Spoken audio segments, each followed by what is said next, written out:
All right. I think we're officially recording. What's up, buddy? Not much. How are you? Another day. I'm good. It's Monday. Another Monday. You're up early grinding like you always do. Yep. Yeah. Back to it. Working multiple jobs. Yeah. Yep. That's, Yeah. Software job, real estate job, a little bit of property management. So yeah, a always little bit of busy. everything. Yeah. Yeah. Currently own how many homes do you have right now?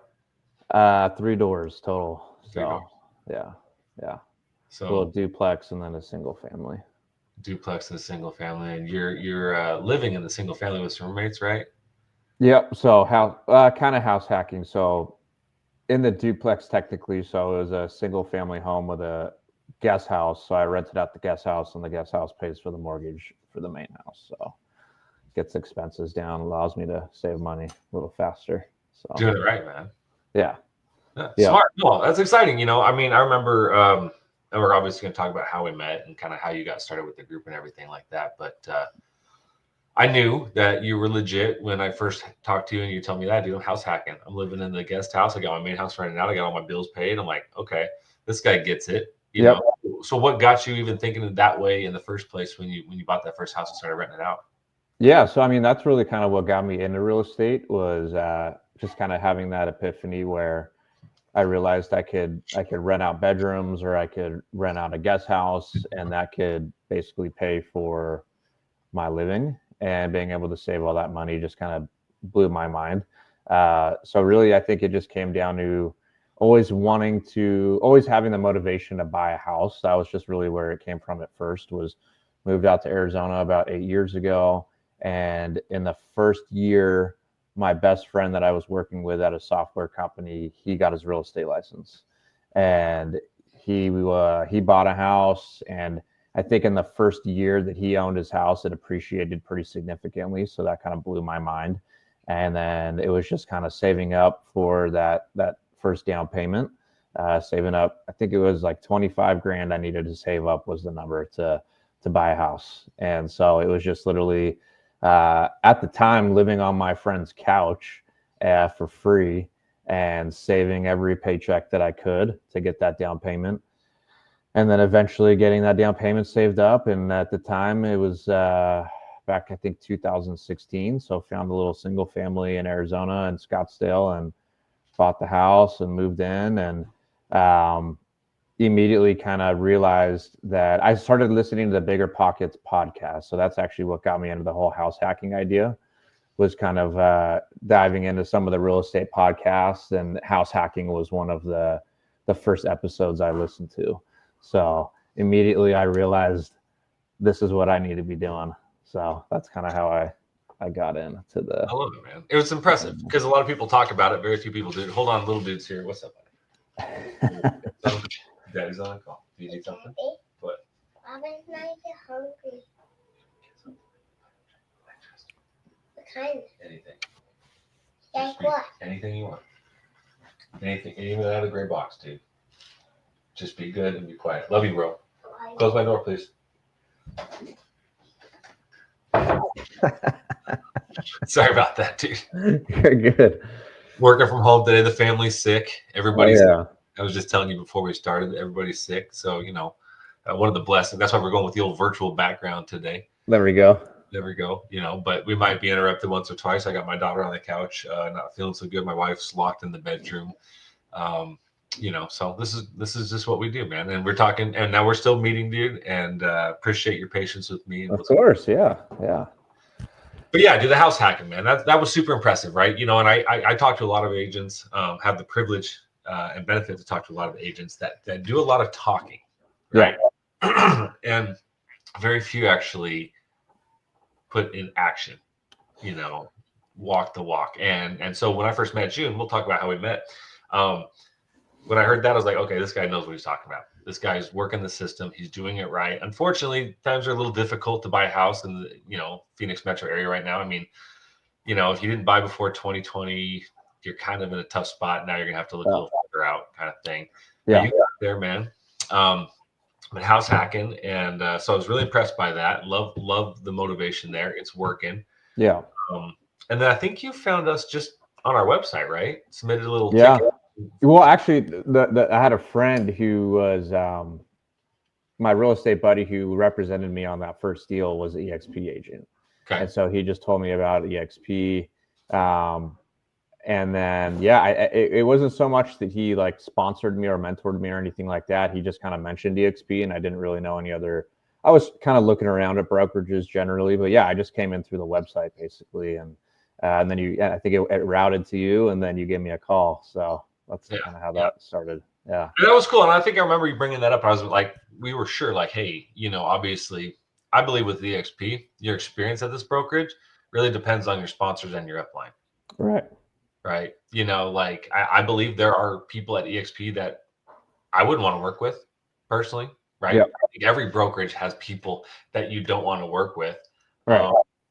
And, obviously I came to EXP. I love the brokerage. I love the model, but I also wanted to bring agents over. I also wanted them to be in a situation where they would benefit. So we talked about your friend being your sponsor or just what our group had to offer as well. And I think you were pretty open with your friend and cool about us sponsoring you. Correct? Yeah, exactly. Yep. Because we didn't want to step on any toes there. But so we found you on the website, talked to you about the friend. I remember that part. Yeah. Yeah, I'm glad you brought that up. Because remember, that's just again how honest we want to be. Is like, hey, listen, man, if there's somebody else in your life, you're at EXP that you think that you'd want to work with, it's important. Obviously, being friends is important, but if you choose an EXP sponsor, that's kind of like a business sponsor, isn't it? I mean, that's how our relationship kind of started. Exactly.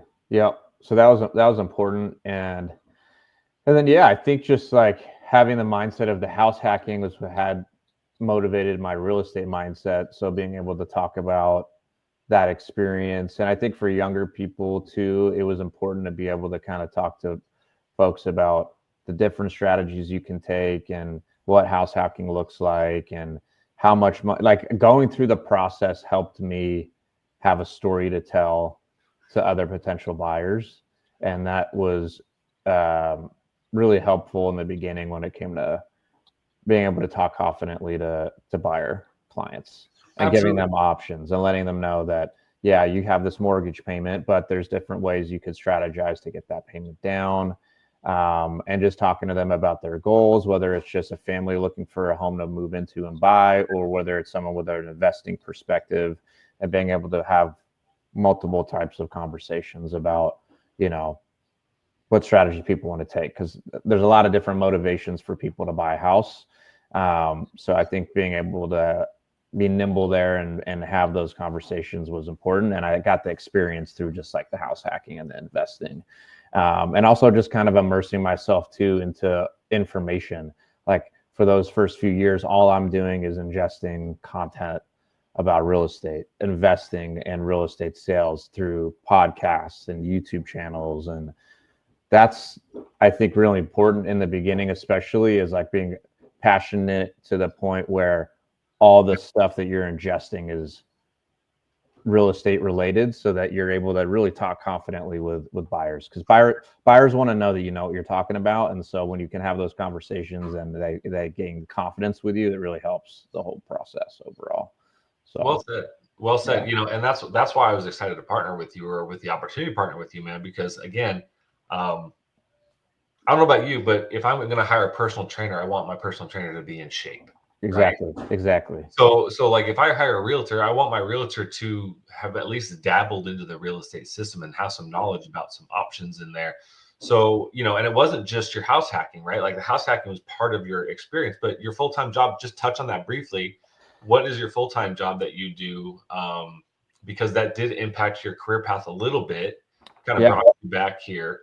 Yeah. And you crush at your full-time job. So this is what's so impressive, because, Patrick, you have a full-time job, and then you also, and we can talk about your first year at EXP and how well you did. We'll touch on that. But what's your full-time job right now, while you do real estate, in your free time? Yeah. So, and luckily it's a remote job. So I am blessed to have the opportunity to do both full time. Like now I look at real estate as a full-time gig now, and I'm just doing both at the same time. But my day job is, so I work for a software company called Appfolio, and Appfolio is basically a management software for owner investors that want to manage their portfolios on their own, and then also property management companies that need software to basically run their property management business. So that's given me a lot of definitely it's helped me in my real estate business quite a bit, just in knowing more so how to speak to investors about real estate, because all day I'm just on Zoom talking to large investors about how they can manage their portfolios effectively. So that's been, having that job. And that was just kind of lucky, to be honest. I got hired at that company during COVID. So I got laid off during COVID by a previous software company. And then I knew I was house hacking at the time. So I knew I wanted to be in real estate. So I was like, well, if I'm going to still have a day job, I should try and find a company that's real estate related in some way, so that I'm still, everything that I'm doing is in the realm of real estate. So I got really lucky with getting that job. Yeah, and it worked out perfect. Yeah, which makes you like super, super well-rounded, right? Like, and that's again, it's just experience and all that level of knowledge, and then again, your hunger has just created what is a really good agent. And so your first year with EXP and us was when? That was, what would that be? I think that was 2022. Yeah, so 2022. 2022. Yeah. And if anybody in the business remembers 2022, that's when the rates went from 3% to 6.5% in 1 month. Yes, that's right. Yeah. So that's when the market came to a screeching halt. For the veteran agents that have been in the business, previous to 2022, let's just say 2020 before, and you got to see that explosion. The market hit its brakes in March of 2022, and interest rates basically doubled. Yeah. In a month, right? And that was your first year into the business. Yep, that was my first year into the business, and that's when I bought my first rental property. So that's when I bought that second house in Scottsdale, when rates were higher. And that, again, it's just like the experience of being able to talk about experiences. And I think in sales, and I think a lot of the time too, some folks don't realize that real estate is a sales business. It's not, there's a lot of like components of social media and stuff and marketing, which is great. But at the end of the day, it's a pipeline and it's a sales business. And in sales, in my software job and any sales I've ever done, I mean, sales is really the only thing I've done my whole life. I've been in some kind of sales job. But with sales, storytelling is the most important aspect, or one of the most important aspects. If you can talk to a client about an experience that you've actually had, it really helps with gaining the confidence of your client and closing deals. So buying that second home in a high interest rate environment gave me a lot of opportunity to be able to talk about that experience as well with clients that year. So you can just see your different experiences are starting to stack up to where you can speak to people at different parts of their business. Yeah. I believe that was your first transaction, was it not? Your first purchase? That was my first deal. Yeah. So that was that was a really nice way to do that, because I was fortunate enough to represent myself. So I was like, well, if I screw anything up, I'm screwing it up for me. So it was a little less stressful from my perspective. I'm like, I can deal with myself. I'd rather deal with myself than, it's always nerve-wracking doing your first couple deals with a client. So I was very lucky to be able to just do that on my own. And I did make some mistakes on that first deal, and luckily it was just me and it wasn't a client. So, that worked out pretty good. And it was a high interest rate environment, but that year was a pretty successful year overall. I mean, that first year, I think I did 10 total transactions, and it was just a lot of word of mouth, a lot of just talking about real estate everywhere I go. That was like the biggest thing, was talking about these experiences. And you don't even have to have these types of experiences, though. I think the biggest thing with getting these deals, I had the house hacking, I had the experience of buying my own place, but really when it came down to getting clients, it wasn't so much that. It gave me the confidence, I think, to talk about real estate, which was good for myself personally. But when I was getting clients, it was just basically kind of regurgitating information that I got on Bigger Pockets, YouTube channels, books that I've read, and just having kind of a passion for real estate. Like, I think if you really have a passion for real estate, you just want to organically talk about it, and everybody is a lead. So that's just kind of the perspective I took that year, was every interaction that I had, whether I was at a restaurant or a bar, or I'm grocery shopping, or I'm washing my car, or whatever the heck it is that I'm doing. If I'm interacting with people, I'm going to somehow, some way talk about real estate. And that really helped generate a decent book of business that man. first year. Hey, Yeah. let's not gloss over 10 transactions in your first year. I don't want to just pass over that little statement like it's nothing. 10 transactions in a year, especially since 2022, is a good year. 2022, 2023, and 2024, mostly 2023 and 2024 have been two of the worst years that we've seen sales-wise in over 35 years. Yeah. New home mortgage application wise. And so the fact that you came in one of the toughest years and sold 10 homes shows that you're a grinder while still working full time as a software salesman, right? That just says a lot about you as a character. If you don't know much about Patrick yet, just know that, right? First year in real estate, 10 deals while working full time, crushing it at another job while managing a rental. I mean, obviously someone that I like to be around because he's always grinding. He's always working hard. If I need motivated, he's a good guy that I like to talk to. He sends me good quotes. We push each other. Yeah, exactly. That's why I like being partnered with people like Patrick, is because he's going to push me. He's going to make me better. He's going to do things that I probably wouldn't do or think of. So, what is your partnership with the group? So you jumped into EXP, man. You're obviously very smart. You're obviously well-rounded, a lot of experiences. What had you formally settle on EXP as your brokerage the first time? Because what we want people to know is that you actually came to EXP. You're with us for about a year and a half. Yep, year and a half. And then you left EXP for how long? About a year and a half to start a property management business. Yeah. Right. And then you came back. Yep, came back. Yeah. I'm excited to talk to you. So what was the first initial thing about EXP that brought you over that you were excited about? I mean, honestly, I think for me, it was a couple things. So generally with EXP, I liked that EXP is very organized and it's very set up already. There's not a lot of sometimes with the smaller brokerages, there's a lot of building and growing pains that are taking place at the same time. And for me, I'm like, if I'm going to be doing real estate, I want to be somewhere where they already have it figured out. Like you get signed up with EXP and everything's ready to go. That you're saying that just everything was set up. And I think that's important to go into because you have a lot of, there's a lot of people out there when they're looking at brokerages, we all look at, for different things, right? From brokerages, whether it be support, broker support, benefits, all these different reasons that someone would choose a brokerage. Yeah.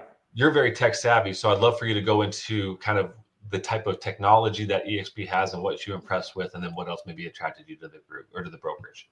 Yeah, a couple of things. So I'd say tech stack was definitely number one. I think EXP world, it's kind of trippy. Like it's a funny thing at first. You're like, oh, it's a virtual world. This is ridiculous. That's like what you think, oh, what is this? But then when you actually start to check it out, it was the most convenient thing ever. Like being a new agent, especially even at that other brokerage I went to, or a lot of other brokerages from what I've heard, when you really need help, it is not easy to get help immediately. It takes time. And if you're in the middle of a transaction or one of your first transactions, it's really important to be able to get help immediately. So I think that for me, having the ability to just log into a software and get broker assistance in literally under 20 minutes was pretty awesome. So I think that was a big motivation, as I felt like, okay, with this type of tech setup, I could feel supported immediately and throughout a transaction. So that was definitely, I think, one of the first things. Second thing was CRM was already set up. KV Core was really cool. I've worked in a lot of different CRMs for different software jobs. And I felt like, I think overall EXP, it had the tech stack, it had the support, it had the CRM, it had everything that I could just literally plug in and be ready to go. So I think that was a big deal for sure. And then I think just the network too. So I didn't want to give any more of my commission away. Like at the end of the day, we're all doing this to make money. And in my mind too, I was like exploring a lot of different brokerages and I'm looking at all the different splits. I'm like, well, EXP is going to give me the best split. It's going to have a cap. So eventually if I close, I'm incentivized to close a lot of deals. And if I close that amount of deals, I get to hold on to more money. And with all the different brokerages I'm looking at, I'm like, EXP is competitive with the split and incentivizes me to work harder and close more deals so I could keep more money. And then I think too, just like random little things like being able to invest have a certain amount of my money going towards stock for longer term investing, like that was like very attractive to me too.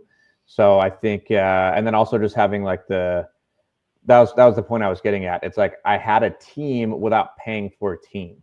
So that was like another thing. It was like CRG, and I was talking to other brokerages too, where you're a 60-40 split, but in my mind, I'm like, I want to keep 80% of my money on these deals, but I would like to have people like you and a group of folks to be able to interact with and talk to on transactions. So that's really what kind of drew me more into EXP and CRG, is that I have that connection, I have the group, but I'm keeping more of my money on transactions.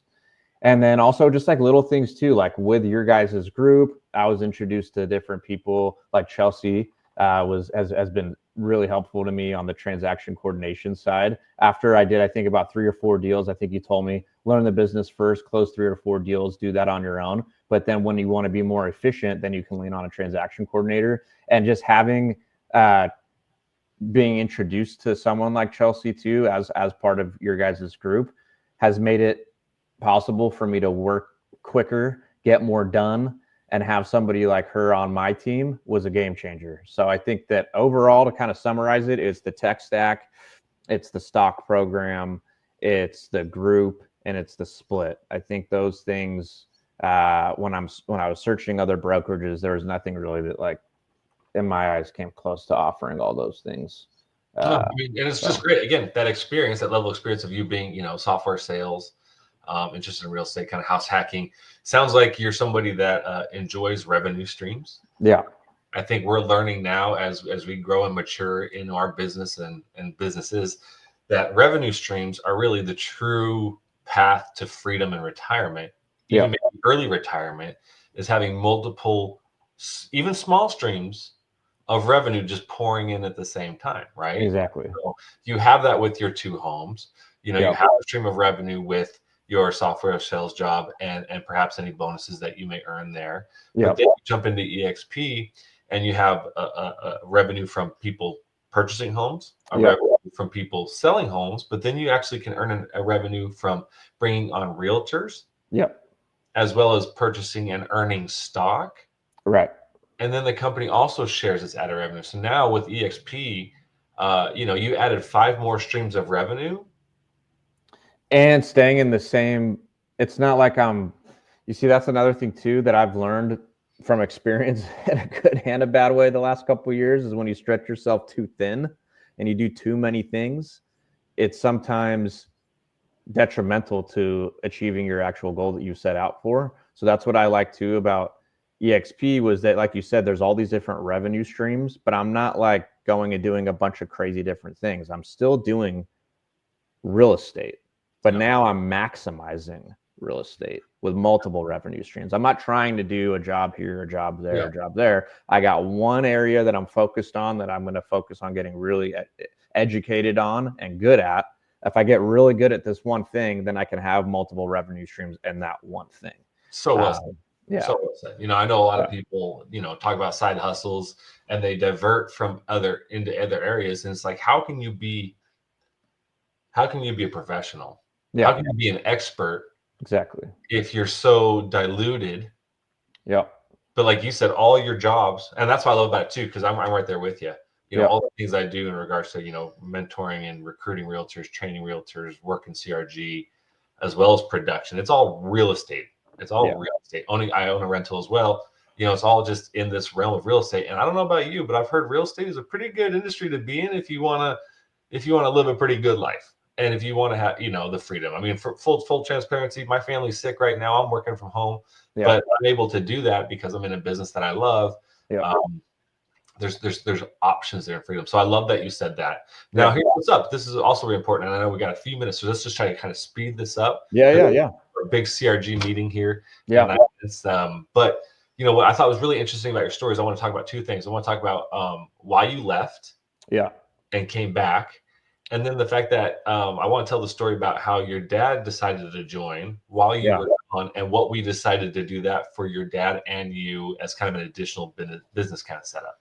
Yeah, definitely. So the story with that, so I ended up leaving CRG and EXP, not because I wasn't having a great experience, but I wanted to start another business. I wanted to start a property management business. And that really came from having a lot of experience in my day job, dealing with property management companies and learning that business really well. I was, in my mind, I felt like I could start a business like that and be pretty successful with it as well.